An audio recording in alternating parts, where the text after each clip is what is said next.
One, two, one, two, three.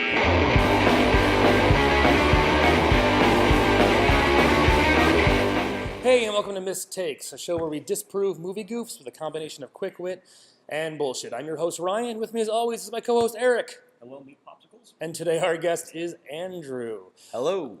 Now, if you haven't seen the show before, basically what we do is we're going to take a single movie, go through a list of movie mistakes, then it's up to us to explain why they're not actually mistakes at all, but we have to do it within the context of the movie. And that movie is... The Fifth Element. The Fifth Element. Very divisive movie, but huge cult following. I love this movie.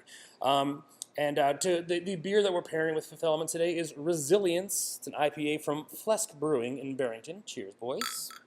Strovia.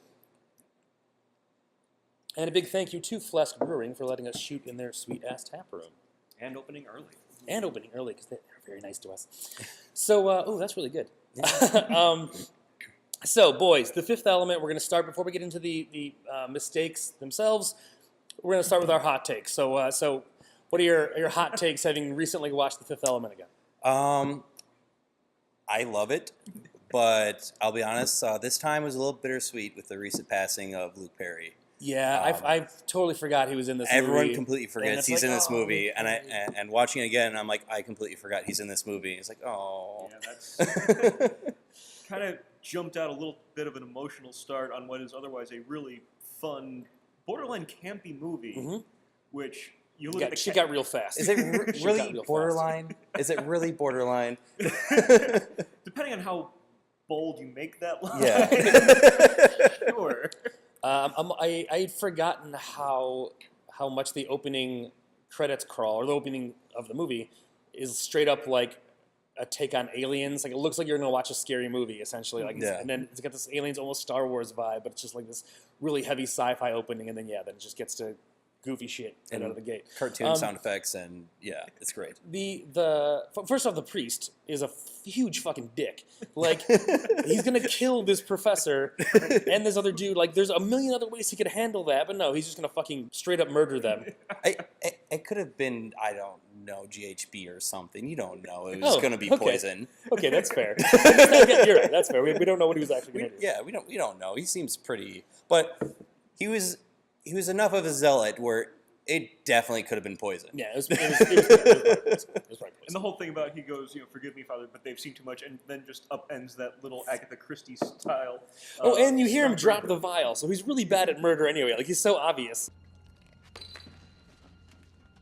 And as a nice segue on sounds, I think it's hilarious that this ship, the Mondoshawan ship, is this massive ship that's like super quiet. It's like stealthy, but then the actual fucking aliens are loud as shit. They're like bang, bang, bang, bang. Giant gold penguins. Yeah, so it's like you have this awesome intro, and then you're just the loudest fucking alien race ever.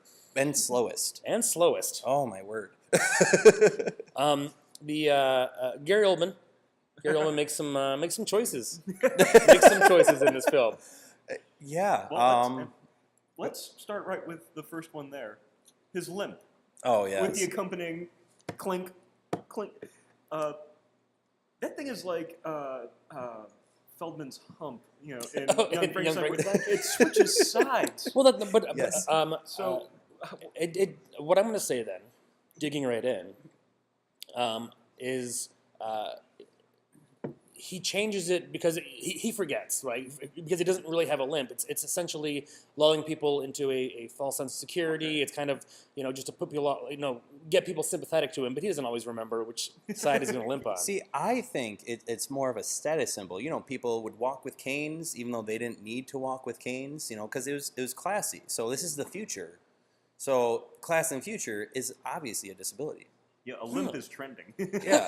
I mean, they have these regeneration chambers, so everyone is always healthy. Oh, that's a good point. Yeah. So obviously... Limping is a status symbol. It's a status symbol. Huh. He's classy because he has a limp. I could get this fixed, but I'm such a hard ass, and I'm so busy, I'm keeping a limp. I mean, he has a button for everything. Why not? Keeping a limp. That's probably like a saying in that year. Like, oh, this guy's fucking keeping a limp, man. Yeah, that's like hey, man, be good. Keep a limp. See you later. Always be limping. We'll get back to the mistakes in a minute, but one last thing I wanted to mention is there's this really weird shift in the movie that kind of bums me out because, early on, there's this really nice like female empowerment moment where like it's the whole Gaumont thing, right? He kisses her while she's sleeping, and she puts the gun up, and she's like, never without my permission. It's this nice like Me Too, hashtag Me Too Lilu, I guess. But, so there's this really nice moment, but then later on, it's like, oh no, she's a fragile girl that the white man has to come save. It's like, oh, you built up all that good cred, and then they just ruined it. Anyway, 97. What can we say? All right. So we'll dig into the mistakes. So when Zorg returns to the hotel, he kills some security guards. But by the time Corbin hop in the shuttle and leave, their bodies are gone. So where did their bodies go? Had a thought on this. Okay. If you remember when Zorg has his conversation with Sir Ian Holmes, Vito Cornelius, he just pushes that glass off the desk, shatters, right. And those bots just come out. Like, doesn't push a button. They just hear the glass break. They're there. I'm thinking that these are, it's a luxury hotel. You never see any custodial or maid service because that's probably been replaced by robotics. Body cleaning robots. So they don't know their bodies. It's just like, okay, there's stuff on the floor. It's a mess. It's a mess. Mess detected. Time to get to work. It's like the robots in WALL-E. They don't understand the context of their jobs. They just do their jobs. I cannot watch WALL-E the same way again. It's like you look at that little guy Mo, and it's just like, no, that dude's cleaned murder scenes. It's like there's a whole dark history. Now I'm sad. Yeah. In the beginning, in the temple, where they were very nearly poisoned or roofied or something, when the priest is talking to the professor has a cup in his hand and then a brush and then a cup, like all in one sentence. But obviously, it's not a movie mistake. That's the whole point. None of these things are movie mistakes. So how does it go from cup, brush, cup? He actually has a sixth finger on bottom. Ooh. That he holds the brush when he's holding the cup, and then he switches to go back to the brush, and then switches back to hold the cup. Oh. It's how he became such an academic and focused only on research. He was, this guy had to be ridiculed as a child for his polydactyly. So it's just like, well, screw you. I'll stay in the library. Busting out the big words. It's like, screw you. I'm just going to stay in this library in Stuttgart, or wherever he's from, and just be like, yeah, you know what? I'm just going to learn all the stuff to, answer all these big questions and not have to deal with my bullies. Well, and that's what means part of the reason he was probably doing all this research is he was trying to find, like, is there some deeper meaning to him, right? Mm-hmm. Is he bound for something? So it's the fifth element, but it's the sixth finger.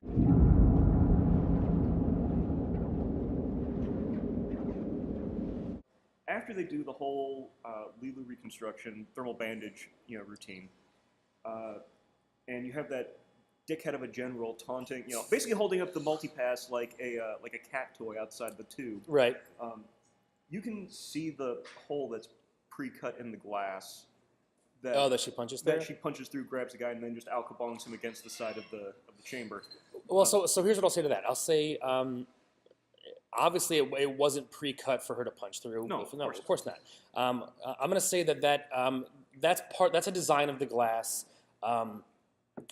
Just how people can, it's like an emergency thing for people to break through if the case doesn't open, right? So Lilu, knowing that, like, because she's the perfect being, it was just about sensing weakness, right? It wasn't just a coincidence. She was like, oh, there's a gap here that I can punch through. So that was an existing spot. She just knew that this unbreakable glass, there was a spot that she could hit. She's just that fucking good. She's like, oh, right there. If I punch right in this spot, I'm going to fucking punch through. Also, with her being the supreme being. Perfect. Yeah. I noticed that she's got like these two little, like, almost like they look like old scars or something, like, just off, I think it's on the left side of her face, like just above her eye. I think if this were just a actress playing a part and not in a self-contained world, you'd be like, okay, why does the Supreme Being have a pockmark? So what I'm going to say is she's a reconstructed perfect being, but a reconstructed perfect being. Mm-hmm. Words are hard.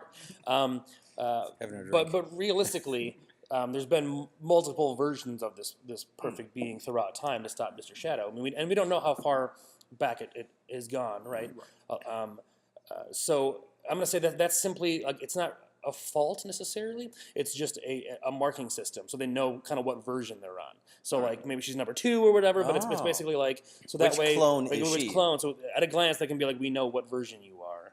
All right, so it's like in the sixth day, the little dots in the eye. Right, You know, right. it's So like it's how many times? she's still perfect. That's branding, really.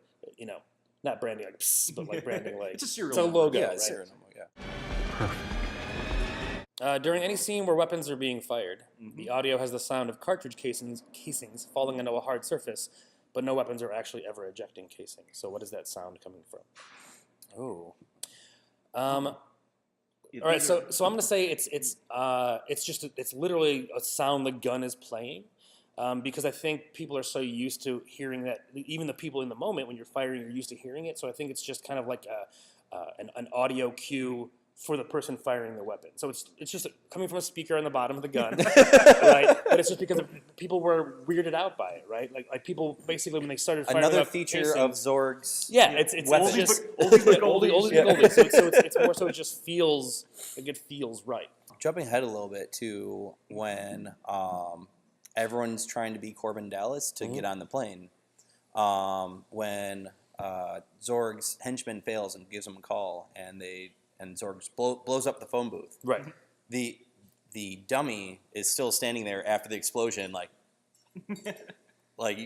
and everyone else is completely blown away. But right there, you can see the dummy. So we know he's a henchman, but we don't know that he's necessarily. We don't know what race he is, right? So You gotta bring race into this.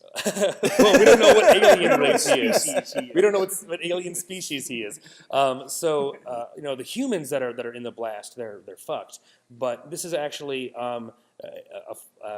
built into that alien species that when they die, rigor mortis is immediate. So it's like they die and it's like boop. So it's that they can't cremate, they can't do anything. Their cemeteries are fucking crazy because there's body parts sticking out. Like their casket, every casket for that race is custom made because you can't lay somewhere. However they died, so it's like it's like a fucking chalk outline. Or it's like you're gonna go old school with them. It's like all right, let's get the bandsaw warmed up.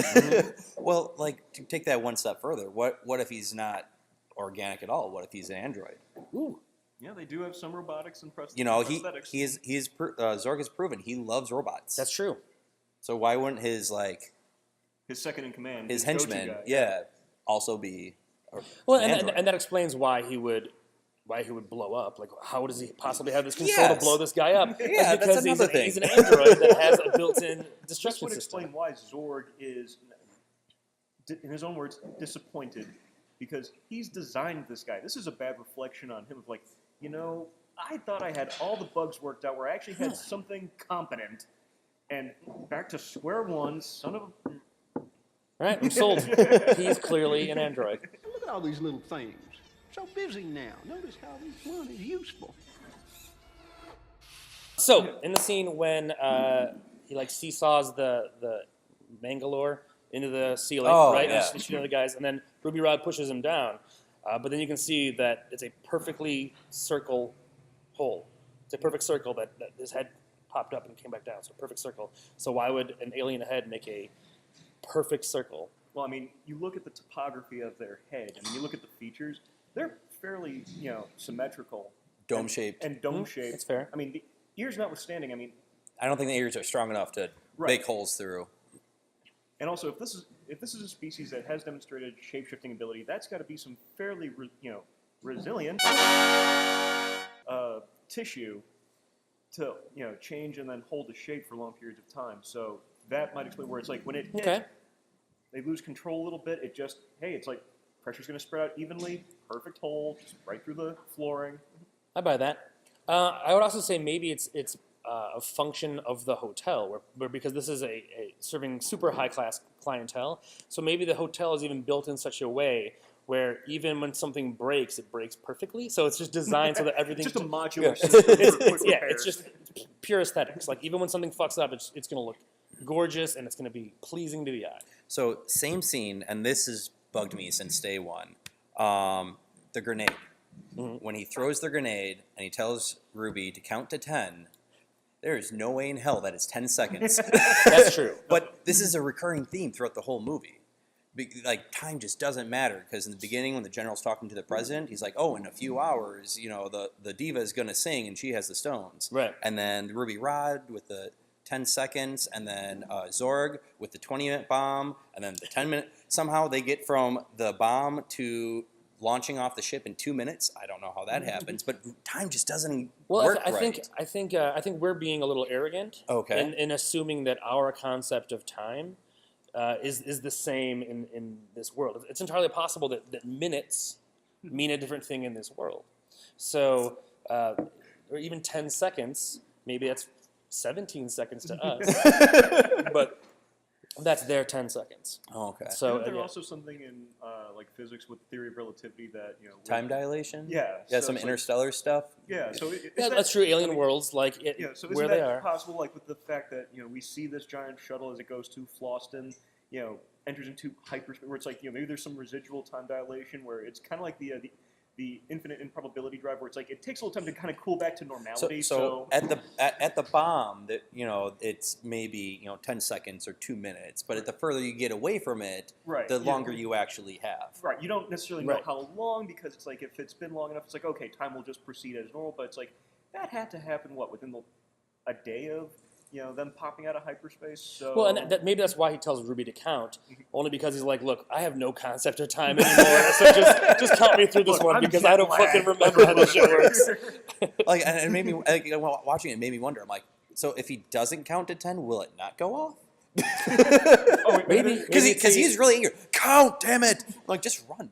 Well, maybe it's it's an audio activated device. Like it's a safety feature. Like you have to count it through. It's like a lawgiver from Judge Dredd, where it's like you have to tell it which ammunition you want. This bomb, you have to tell it what second it's on before it blows up. Okay. Actually, let's bounce back to near the beginning. Let's do it. When we were first introduced pretty much to Corbin Dallas, Mm-hmm. the mugger who's waiting outside his door. You like it? No, where's the cash? So he's got that thing that he looks through like the electronic peephole, CCTV, and it's like okay, clear passageway. But right before then, you see his cat like just rubbing up outside the pet door, but you don't see the mugger's feet in that same shot. So, I'm going to say that the mugger has no feet. I mean, now we see him dancing later, but I'm going to say that he is also an alien race. I'm going to go to that one, alien species, who doesn't have feet. He just kind of hovers. But then in that scene, when that's when he's in like an attack mode, right? In attack mode, he's in hover mode. But then when he's kind of outed, his feet appear. Then it's a defensive mode, right? So it's literally fight or flight. When that species has to escape, they grow legs. But when they're in attack mode, they're just hovering. They don't need legs at that moment. So it's legs when you need them, kind of a thing. See, I was thinking of something a little bit more simpler. That's probably going to be good because that was not good. That was not good at all. He's just standing further back than what the camera hits, and he's leaning forward to make sure that he's as close to the camera as possible. Oh, okay. Yeah. That's way easier than that. I stand by hovering torso aliens. You know what? Second thought, I'm an idiot. What do I know? Leaning on doors. My only thing with that is that the weapon he's got requires two hands, and he kind of just pops up right there. So I'm thinking, again, simple answer. We've seen that wardrobe and clothing in this time period is pretty resilient, pretty remarkable. I'm thinking that it's like those little folding chairs that you can get, like for like hiking and stuff. Those are just somehow built into those like parachute pants he's wearing. And it's like he just has to kind of like click his heels together or something, and it's like he just has like a built-in seat like in his pants that he can just rest on because he doesn't know how long it's going to be until this guy opens the door. I want that. So he chair pants. Chair pants. It's brilliant. So he can just sit there, kind of staring at the door, waiting, and as soon as it's like, and he just hops up and give me the cash. Just. Okay. So some combination of chair pants, leaning on the door, and floating torso alien. I think we nailed it. I think that one of those pretty much covers it. You like it? When they are escaping from the police, the tires squeal on his flying car. Nope, not tires. That cab was due for a 6-month overhaul. We've clearly seen. Oh, that's right. That's a hover belt. So yeah, it's a bearing. It's a belt. Oh, and isn't his boss Finger? Is that a callback to the sixth finger in the beginning? Like, there's a whole fucking Finger storyline that we're unlocking here. It's my kind of goodness, amazing. you're right. So Wonderful just segue right there, since you just mentioned Finger. Okay. Yes. Let's use the Finger segue. What could go wrong? Not the appendage. Okay. Another porn parody. So, Yeah. Finger segue. Also, do you know who actually plays the uncredited voice of Finger? No. No. Vin Diesel. No. Holy shit! Oh my, wow. So he's Finger. That was Finger not good. Diesel. I won't apologize for it. Though. So Never. he says that when he calls up about the 6-month, overhaul in his cab, he says, "Are you forgetting who sat next to you for 1,000 missions? I know how you drive. Blah blah blah blah blah." When the general shows up and says, "We need you for this mission," he says, "Of all the members of your unit, you're the most highly decorated, and you're the only one left alive." Okay, so he doesn't know about Finger. Finger was not part of his unit. He said he rode with him on the mission. He could have been a journalist. He could have been a private contractor. I think it's easier than that. I think these guys just play a shitload of Call of Duty, Oh. and he's literally sat next to him on the couch, like playing some split-screen video games, Just right? rode out with him. Yeah, just 1,000 missions. Like he knows he's reckless. He knows him really well, but he just knows him from playing video games. Finger is an AI vehicle. Ooh, He is Kit. because we never see him. We never see him, and he's very concerned about that taxi. Because he's a fucking car. Oh. So yeah, so he sat next to him in the sense that he rode in him. Yeah, he was Exactly. the autopilot. He's Kit. Yeah, Wow. he was the navigation system or something. Whoa. At the end of the movie, Yeah. it said that that Mr. Shadow stopped 62 miles from Earth. But when they show it, that is not 62 miles. That's like moon orbit, so it's like hundreds of thousands of miles. How is that possible? More importantly, wouldn't the gravitation of the planet affect Earth catastrophically? Yeah, there goes your tide schedule. I mean, we don't know that it didn't. I mean, fair enough. I mean, it's entirely possible that like The world still got destroyed. Yeah, or just really fucked up. Yeah. really fucked up. So well, maybe it's the same thing with stealing the time answer. Maybe their concept of miles has just changed dramatically, and maybe it's because of flying cars, and they just kind of had to, miles don't mean as much when you're working in a 3D space. So maybe the mile has just become this entirely new definition of what a mile is. So it is 62 this Earth miles, right? Yeah. Also, So I'm going with. They just say that when they first shoot it with the missiles, that it's like, oh, it's increased its size. I don't remember them specifically stating. Oh no, wait, they do actually say it's like it's a giant ball of fire, so many miles in diameter. So I was like, maybe it's just really small. And it's just like a forced perspective shot where, they're just showing us an extreme close up of it's like this the, big. the Like Mr. remains. Shadow is this But big. yeah, it's like the Simpsons like ozone problem where it's like it's just gonna burn up in the atmosphere and become the size of a chihuahua's head. That would be really funny if it finally shows up and it's like, wee, wee. It's like, what the hell is that? A horse fly? Get the hell out. God damn it. Yeah. Real quick, what was Zorg's motivation? Because if the world is destroyed, money's not going to help him. But I think he, But to he'll some have extent, helped, like so- I don't think he knows the real end game from Mr. Okay. Shadow. I think he knows it's gonna go bad, but I think he just figures he's gonna be on this empire, build this He'll be on empire the winning of cash. side. Oh, he's already pretty rich, but yeah. Yeah. But also, how the fuck is Mr. Shadow gonna pay him? Right? Like, With money is of no consequence. Also, I don't understand what money is because I'm a giant flying 500 rock. million fire bills. Do you take PayPal? What, Venmo only? Dude. Damn it. So the Mondoshaman gets locked in that temple in the beginning, but you don't see the body later on when they get back to the temple. So where the fuck did the body go? So 300 years, hermetically sealed. Also, it's an alien structure. I'm guessing they have some kind of a automated cleaning system just to keep everything from being contaminated. That's fair. So, Well, and and anything outside the temple, it's like, well, that's 300 years of erosion, decomposition. That's just gonna, be gone. So. well, and Cornelius also told his little protege to go prepare the temple. So anything that was left over, he would have. I don't see him, his little scrawny ass dragging that giant metal body though. Robots. Robots. All right. He pressed the button on the temple. Robots came out of the Or you pack floor. them in your carry-on. Wally came So- out. I like that we've established that like most of this cast is a robot. Or an alien, or just Or an alien. or a supreme being. Thanks, Gary Oldman. And your psychosomatic status symbol limp. I'm gonna start limping just to be cool now. Keeping a limp. Hey, keep a limp, guys. When Corbin goes to negotiate with the Mangalores and he shoots the one in the head, you can actually see what would appear at first glance to be the squib wiring for the bullet hole. So what I'm gonna say is that Corbin just knew that those warriors have. They have a built-in explosive for when they fuck up. It's like a cyanide pill, but faster.